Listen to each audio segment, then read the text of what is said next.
यूग्रीनोइड के बाद आता है औपंक कवक। ठीक है, औपंक कवक क्या है, प्रोटिस्टा के अंदर आता है और ये मृत पोषी होता है, यानी कि मृतों से अपना भोजन ये बनाता है। ठीक है, ये कहाँ कहाँ पाया जाता है, याद रखिएगा, जल और थल दोनों, यानी जमीन में और पानी में, दोनों में ये पाए जाते हैं। ठीक है, ये सड़ती हुई टहनियों तथा पत्तों के साथ गति करते हैं, यानी कि सड़े हुए टहनियाँ हो या पत्ती हो तो उसके साथ गति करते हैं, और जैविक पदार्थ हो, यानी कि जैविक पदार्थों का भक्षण करते हैं। कोई भी छोटे जीव को ये क्या करते हैं, मारते हैं, शिकार करते हैं। ठीक है, अनुकूल परिस्थितियों में ये समूह प्लाज्मोडियम बनाते हैं। प्लाज्मोडियम अब मच्छर वाला प्लाज्मोडियम नहीं है। ठीक है, यहाँ पे ये प्लाज्मोडियम का मतलब है, यहाँ पे ये अपना एक समूह बनाते हैं, ग्रुप बनाते हैं। ठीक है, प्लाज्मोडियम बनाते हैं जो कई फीट, प्लाज्मोडियम ये होता है। ठीक है, प्लाज्मोडियम, इसके अंदर बहुत सारे क्या रहेंगे, स्पोर्स रहेंगे, या बोल सकते हैं कि औपंक कवक रहेंगे। ठीक है, अब आगे देखिए, प्लाज्मोडियम बनाते जो कई फीट लंबा हो सकता है, बहुत सारे कई फीट तक लंबे हो सकते हैं। अब प्रतिकूल परिस्थिति, प्रतिकूल परिस्थिति का मतलब है जो कई फीट लंबा हो सकता है। प्रतिकूल परिस्थिति, प्रतिकूल परिस्थिति का मतलब ऐसा मौसम जिसमें ये लोग नहीं रह सकते, तो ये क्या करेंगे, यहाँ से निकलेंगे और फिर क्या करेंगे, फिर यहाँ पे देखिए निकल के फिर बिखर जाएंगे ये ऐसे। ठीक है, ये बिखर जाएंगे, और बिखरने के बाद देखिए, बिखर कर बीजाणु युक्त फलनकाय बनाते हैं। फलनकाय का मतलब ये, ठीक, ऐसे फलनकाय बना देते हैं। ठीक है, प्रतिकूल परिस्थिति में ये बिखर कर बीजाणु युक्त फलनकाय बनाते हैं। ये बीजाणु होते हैं और ये फलनकाय है। सभी प्रोटोजोआ परपोषी होते हैं। परपोषी का मतलब होता है जो दूसरों पे निर्भर रहते हैं, जो दूसरों से अपना भोजन बनाते हैं। ठीक है, फिर और परभक्षी होते हैं। परभक्षी का मतलब होता है छोटे जानवरों का, छोटे जीवों का शिकार करके अपना भोजन बनाना। अथवा परजीवी, और परजीवी भी होते हैं। परजीवी का मतलब क्या होता है कि दूसरों पे निर्भर रहना, ठीक, के रूप में रहते हैं। अब इसमें प्रोटोजोआ में 4 समूह में बटे होते हैं। नंबर 1 अमीबीय प्रोटोजोआ, ये कहाँ पाया जाता है, स्वच्छ जल में पाया जाता है, समुद्री जल में पाया जाता है, नम और मृदा में मिलता है। ठीक है, ये कहाँ, साफ साफ जल में पाया जाता है, समुद्र में पाया जाता है, और नम यानी कि मुलायम जगह पे भी पाया जाता है। फिर आता है कसाबी प्रोटोजोआ। कसाबी प्रोटोजोआ कहाँ पाया जाता है, स्वच्छ अथवा परजीवी होते हैं। परजीवी का मतलब वही, ये दूसरों पे निर्भर रहना। ठीक है, और अब आगे तीसरा आता है पचमाभी। पचम इसको बोलते हैं इंग्लिश में फ्लेजिला, फ्लेजिला। ठीक है, और इसको बोलते हैं सीलिया। ये फ्लेजिला किसमें पाया जाता है, बैक्टीरिया में, और ये भी बैक्टीरिया में पाया जाता है। फ्लेजिला अगर देखा जाए तो स्पर्म में भी पाया जाता है। और पचमाभ जो होता है सीलिया, ये प्रोटोजोआ, वो पैरामीशियम में पाया जाता है। ठीक है, पचमाभी प्रोटोजोआ ये जलीय होते हैं और सक्रिय गति करने वाले जीवधारी होते हैं, यानी एक्टिव ये रहते हैं, जब गति करते हैं तो एक्टिव रहते हैं। ठीक, इसके अंदर आता है एग्जाम्पल पैरामीशियम।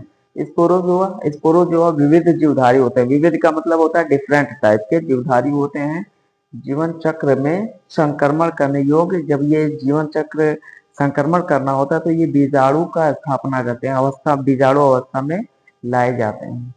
देखिए क्या लिखा है, विविध जीवधारी, फिर से ये वाला देखिए यहाँ से, कसाबीय प्रोटोजोआ स्वच्छ अथवा परजीवी होते हैं। परजीवी का मतलब वही कि जो दूसरों पे निर्भर रहते हैं, दूसरों से अपना भोजन बनाते हैं। फिर तीसरा आता है पचमावी प्रोटोजोआ। पचमावी प्रोटोजोआ जिसको इंग्लिश में बोलते हैं शेलिया प्रोटोजोआ। ठीक, ये जलीय होते हैं और सक्रिय होते हैं, सक्रिय गति करते हैं, यानी कि जब इनको चलना होता है तो ये एक्टिव हो जाते हैं। ठीक है, और ये किससे गति करते हैं, तो याद रखिएगा सीलिया से ये गति करते हैं। स्पोरोजोआ ये विविध जीवधारी होते हैं। विविध का मतलब होता है डिफरेंट टाइप के जीव होते हैं। फिर क्या लिखा है कि जीवन चक्र में संक्रमण करने योग्य बीजाणु अवस्था में पाई जाती है। ये जब संक्रमण करने योग्य होते हैं तो ये बीजाणु अवस्था में, जब ये संक्रमण करते हैं तो बीजाणु अवस्था में ये पाए जाते हैं। ठीक है, अब देखते हैं फर्स्ट हेडिंग अमीबीय प्रोटोजोआ। प्रोटोजोआ, प्रोटोजोआ किसके अंदर आता है, प्रोटिस्टा के अंदर आता है। ठीक है, अब प्रोटोजोआ के बारे में किसने बताया था, तो याद रखिएगा जॉर्ज गोल्डफर्ग ने 1818 में बताया था, सबसे पहले इन्होंने ही बताया था। फिर आता है हेडिंग, इसके प्रोटोजोआ के अंदर आता है 4 हेडिंग जो कि हमने बताया है। प्रोटोजोआ, अमीबीय प्रोटोजोआ, कसाबीय प्रोटोजोआ, पश्माबीय प्रोटोजोआ और स्पोरोजोआ। इसमें अमीबीय प्रोटोजोआ पहला आता है। ये कहाँ कहाँ पाया जाता है? स्वच्छ जल में पाया जाता है, समुद्र में पाया जाता है और नम यानी मुलायम मिट्टियों में भी पाया जाता है। ये अपने कूटपादों की सहायता से ये शिकार करते हैं, यानी कि इनके पास जो सीडोपोडिया होता है, इन्हीं से ये गमन करते हैं और इन्हीं से गमन करके ये अपने शिकार को पकड़ते हैं। ठीक है, कि क्या है कि समुद्री प्रकार की सतह पर, जब ये समुद्र की सतह पर होते हैं तो इनके पास सिलिका की कवच होती है, SiO2 जिसको बोलते हैं। ठीक है, इसका एग्जाम्पल है एंटामीबिए। परजीवी होते हैं। परजीवी का मतलब होता है कि जो दूसरों पे निर्भर है। हमारे हाथों में ये पाया जाता है एंटामीबा हिस्टोलिटिका, उसकी वजह से बीमारी होती है। ठीक है, फिर दूसरा आता है हेडिंग कसाबीय प्रोटोजोआ। कसाबीय का मतलब होता है फ्लेजिला।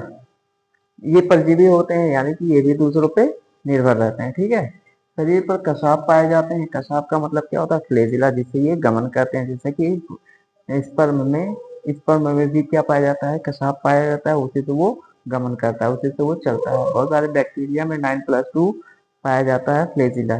ठीक है, फिर कसाबी प्रोटोजोआ से बीमारी होती है निद्रालु, यानी कि सोने की बीमारी होती है। जब ये बीमारी हो जाती है तो बहुत से जो इंसान होता है बहुत सोता रहता है। ठीक है, कोई प्रोटोजोआ परजीवी होते हैं, यानी कि दूसरों पर निर्भर रहते हैं। ये इनके शरीर पर फ्लेजिला यानी कसाब पाया जाता है, इसी से ये गमन करते हैं, इसी से ये चलते हैं। ठीक, फिर क्या होता है कि ये स्पर्म, जैसे कि स्पर्म हो गया, तो स्पर्म क्या करता है? फ्लेजिला से ही गमन करता है। बहुत सारे बैक्टीरिया में पाए जाते हैं 9+2। ठीक, तो यहाँ पे कसाबी प्रोटोजोआ से कौन सी बीमारी होती है? सोने की बीमारी, यानी कि बंदा बहुत सोता रहता है। और किसके वजह से होता है? तो ट्रिप्नोसोमा की वजह से होता है। ठीक है, ट्रिप्नोसोमा के पास मावी प्रोटोजोआ, ये जलीय होते हैं, जल में पाए जाते हैं, सक्रिय गति करने वाले जीवधारी होते हैं। इनके शरीर पर हजारों संख्या में पश्माप पाया जाता है, यानी कि सीलिया पाया जाता है। पैरामीशियम का स्ट्रक्चर देखा जाए तो उसके चारों तरफ सीलिया छोटे छोटे रोम के तरीके से पाए जाते हैं। ठीक है, फिर इनमें एक गुहा गरिष्का होती है, यानी कि इनके पास एक गरिष्का होती है जो बाहर की तरफ खुलती है, बाहर की तरफ खुलती है। जल से पूर्ण भोजन गलेट की तरफ भेज दिया है। ये गलेट जो होता है, इसी से ये अपना भोजन अंदर लेते हैं। ठीक है, इसका एग्जाम्पल है पैरामीशियम। याद रखिएगा कि पैरामीशियम का स्ट्रक्चर जो होता है वो स्लीपर के आकार का होता है। उसके चारों तरफ क्या पाया जाता है? सीलिया पाया जाता है। अब ये भी याद रखिएगा कि जो इंसानों का श्वसन पथ हो, प्रोटोजोआ क्या होता है कि श्वसन पथ में भी पश्मा पाया जाता है, यानी सीलिया पाया जाता है। और मादा जनन तंत्र में भी सीलिया पाया जाता है, पश्मा पाया जाता है। फिर चौथा हेडिंग आता है स्पोरोजोआ। स्पोरोजोआ याद रखिएगा कि इसके पास गमन अंग कोई नहीं, ये इसके पास गमन करने के लिए कोई भी चीज नहीं है। ये परजीवी होते हैं, दूसरों पर निर्भर रहते हैं। इस समूह में विविध जीवधारी, विविध का मतलब डिफरेंट टाइप के जीवधारी आते हैं, जिनके जीवन चक्र में संक्रमण करने योग्य। जब ये संक्रमण करते हैं तो ये बीजाणु अवस्था ले लेते हैं, यानी कि किसी को इन्फेक्ट करना होता है तो ये बीजाणु बन जाते हैं, स्पोर्स बन जाते हैं, स्पोर्स अवस्था ले लेते हैं। ठीक है, इसका एग्जाम्पल है प्लाज्मोडियम। अब देखिए प्लाज्मोडियम से क्या होता है? मलेरिया बीमारी होती है। अब ये याद रखिएगा कि प्लाज्मोडियम की खोज किसने किया था? लेवरन ने। लेवरन, ठीक है, इन्होंने प्लाज्मोडियम की खोज किया था। मलेरिया परजीवी, प्लाज्मोडियम की वजह से मलेरिया परजीवी बीमारी होती है। मानव की जनसंख्या में आघात पहुंचाने वाला प्रभाव पड़ता है। इससे क्या होता है कि मानव की जनसंख्या में आघात होता है, यानी कि परेशानियां आती हैं। ठीक है, अब ये याद रखिएगा प्लाज्मोडियम की खोज किसने किया था? लेवरन ने किया था। और प्लाज्मोडियम से कौन सी बीमारी होती है? मलेरिया होती है। और